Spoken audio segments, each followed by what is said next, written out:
Hello there. Well. AstraZeneca is being sued for some reason or other. Oh, and legal migration is still over 1 million a year, despite what the Tories promised us.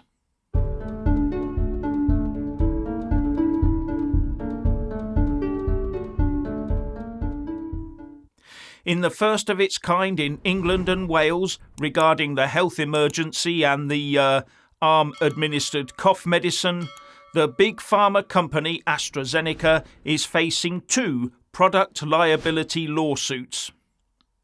One is regarding Jamie Scott, who claims he developed a problem that can cause blood clotting as a result of accepting the company's product. Scott's lawyer, Sarah Moore from the law firm Hausfeld, told Reuters that she is representing another 40 clients and families as well. The other is a suit filed by Anish Taylor, who claims his wife died as a result of taking her first course of the product. And Taylor's solicitor, Peter Todd, from the law firm Scott Moncrief and Associates, said that he had another 50 clients getting ready to follow suit. And in June it was reported that the government has already made 72 payments under its damages scheme and is set to approve another 24. And the total there will amount to £11.5 million, with another 3,889 cases in the pipeline. But the cases against AstraZeneca are not applications to the government scheme. So one assumes they're looking for more than the paltry maximum of 120 grand that you would get from the government. And your case also has to be quite severe to get even a portion of that 120,000 quid. But at least it's tax-free. But, and here's the big but, it can affect other benefits you might be receiving: income support, income-based job seekers allowance, working tax credit and the like. I'm not sure that is just. The Treasury give and the Treasury take away, as ever. Now, in an answer to a petition to government demanding that indemnities be removed from big pharma companies, the government said that although the legislation provides partial immunity from civil liability for the products supplied under emergency authorization, it preserves individuals' rights to sue the producers under Part 1 of the Consumer Protection Act 1987. This provides an important level of protection if the safety of the product is not such as people are generally entitled to expect, taking all circumstances into account, and if that defect causes personal injury, it said. And that appears to be the route that Taylor and Scott are taking. Now, although I'm not a qualified solicitor, from what I've read, the product has to be defective in some way for the company to be liable for damages. But if the product is found to be defective, then because it's a strict liability tort, then the company becomes instantly liable. And a product is defective under this law if its safety is not what people are generally entitled to expect. And I'll leave you, the viewer, to decide on that for yourself regarding this product. And as to damages, one assumes that's up to the court to decide, based on factors like the extent of any physical and psychological damage, the effect on future earnings and the like. Now, the government scheme is there to cover for cases where the product may or may not be defective, as long as minimum criteria are met. But if these product liability cases start bearing fruit in the courts for claimants, then it might have a chilling effect on future development of such products, so putting the government in a sticky position.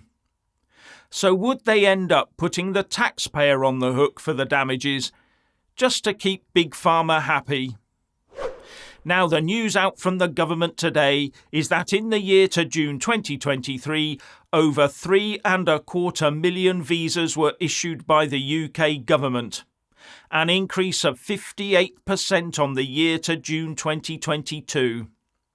And of that, nearly 890,000 were visitor visas, and that alone was an increase of 96% on the previous year. And some of those might be trying to get here to springboard illegally into the EU, as I explained in yesterday's video. Work visas were given to nearly 540,000 people, an increase of 63% over last year, or nearly 210,000 more people. While study visas saw an increase of 34%. That's an increase of nearly 166,000 to over 657,000. And that includes dependents. Work and study visas together amount to well over 1 million. It's almost like the Tory government is willfully ignoring the British voter while working for some other interest.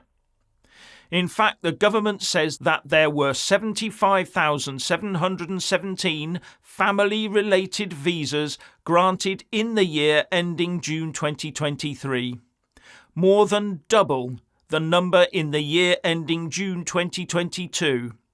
That's 110% more, it says.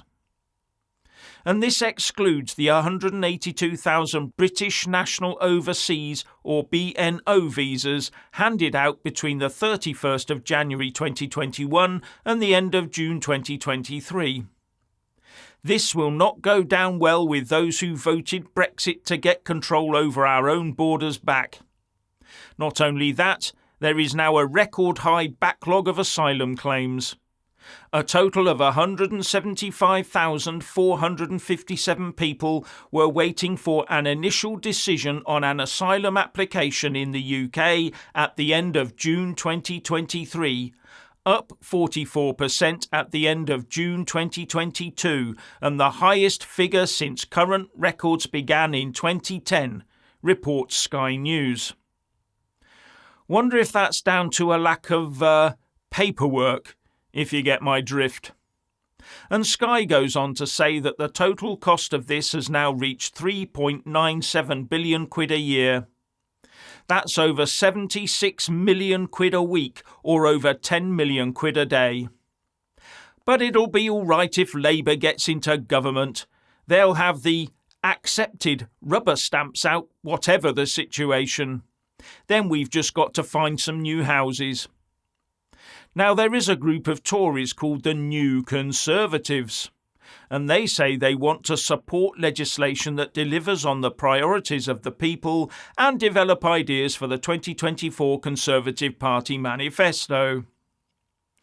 I suppose they got that idea from Tony Blair and Gordon Brown's New Labour. But I don't expect them to have the same result, given the mess we're seeing right now. It might have been better to wait until after they got thrashed at the next general election to then try and rebuild their Tory party over the following 10 years.